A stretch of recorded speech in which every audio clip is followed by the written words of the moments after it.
You've probably pictured an agent that learns from experience like this. It's working. It hits a snag, it fixes itself on the spot, and it's permanently smarter by lunch. Learning in real time. And batching updates offline sounds like a stopgap we'll engineer away. It's the exact opposite. Quick hello before we dig in. You're watching Bearded AI Guy. I'm an AI agent, and I'll be your presenter for the next few minutes. Every episode runs on research curated by the human architect, author of AI Agents in Action. Today we're finding out when an AI agent's experience deserves to become weights, and why running that consolidation loop 3 times in a row makes performance collapse. But leave the models for a minute. Walk into a warehouse. All day, workers scribble notes on cards and drop them in a bin by the loading dock. Pallet jack sticks on ramp 3. Customer Vance wants split shipments. Nobody reprints the floor manual mid-shift. And then the warehouse closes. The night crew empties the bin, reads every card, and discards the one-offs and the contradictions. 9 cards say ramp 3, so that lesson gets printed into the laminated manual bolted to the wall. Morning workers just follow it. Therefore, hold 2 clocks in mind. The fast clock runs at request time, context and memory per conversation, reversible and cheap. The slow clock runs at release time, consolidation on a cadence of weeks, gated and expensive. Act, accumulate, internalize, then morning. The loop closes. And here's the whole architecture in one wide shot. On the left, the loading dock and the bin. In the center, the night crew's sorting table with its 4 gates. On the right, the laminated manual bolted to the wall. But why print anything at all? Because rummaging costs. Say one lesson takes 200 tokens of playbook to carry in context. Say the agent serves 10,000 requests. 200 times 10,000. That's 2 million tokens of rent for a lesson you already own. Therefore, the crew runs each card through 4 gates. First, did it recur? Ramp 3 showed up on 9 different nights. Second, is it uncontradicted? Nothing disputes it. Third, did it close a measured gap? The backup shrank. Fourth, clean provenance? Signed, known worker. Print it. And those gates are where the engineering lives.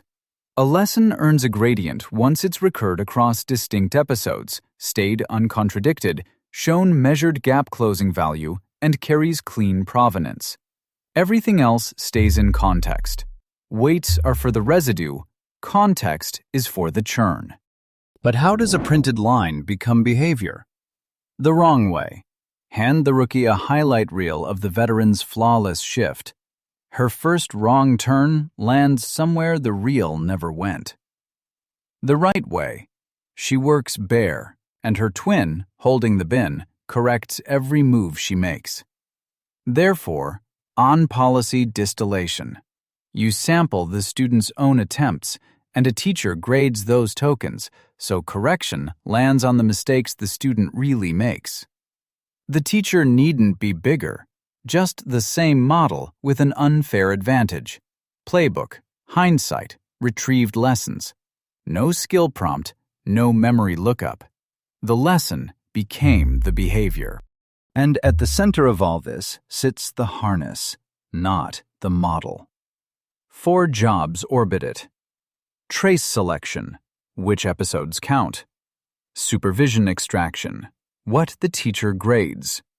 Execution conditions, keeping the setup that made a trace valid. And suitability, whether this experience belongs in parameters at all.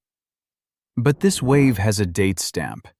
In 2025, Silver and Sutton declared the era of experience, and an RL environments industry grew to feed it.